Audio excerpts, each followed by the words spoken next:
વડોદરા મહાનગરપાલિકાની દબાણ શાખા દ્વારા આજરોજ દબાણ ધારકો સામે લાલાક કરી દબાણો દૂર કરવાની કામગીરી હાથ ધરી હતી। નાગરવાડામાં જૂથ અથડામણ બાદ એસએસજીમાં ભાજપના પૂર્વ કાઉન્સિલરના પુત્રની હત્યા બાદ પોલીસ અને પાલિકાનું તંત્ર હરકતમાં આવ્યું છે। બનાવ કે ઘટના બની ગયા પછી જાગતા તંત્રના પ્રતાપે હાલ શહેરમાં કાયદો વ્યવસ્થા સામે સવાલો ખડા થઈ રહ્યા છે। ગઈકાલે નાગરવાડા, મચ્છીપીઠ, સલાટવાડા, બહુચરાજી રોડ સહિતના ગેરકાયદેસર બાંધકામો અને દબાણો તોડવાની કામગીરી કરવામાં આવી હતી। જે બાદ આજે ફતેપુરાના સંવેદનશીલ વિસ્તારના દબાણો તોડવાની કામગીરી શરૂ કરાઈ હતી। સિટી પોલીસના સહયોગથી સંવેદનશીલ ફતેપુરાના મંગલેશ્વર ઝાપાથી સંગમ 4 રસ્તા વિસ્તાર સુધીના ગેરકાયદેસર દબાણોનો સફાયો કોર્પોરેશન અને પોલીસ તંત્ર દ્વારા શરૂ કરાયો હતો। મંગલેશ્વર ઝાપાથી રૂપમ ટોકીજ, ત્યારબાદ અન્ય વિસ્તારોના દબાણો દૂર કર્યા હતા।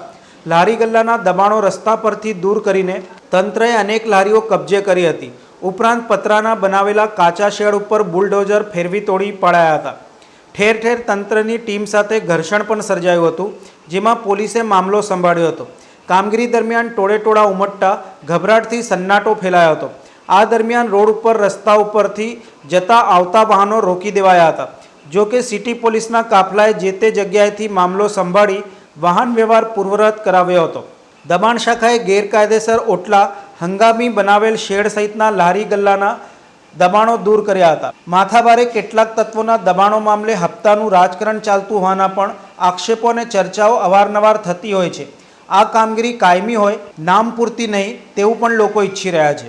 હાલમાં જે પણ લારી ગલ્લા કે જે પણ સામાન રોડ ટ્રાફિકને નડતર રૂપ રસ્તા ઉપર હોય એને હાલમાં કામગીરી ઉઠાવવામાં આવે છે અને શેડ વગર આવે છે એને દૂર કરવામાં આવે છે।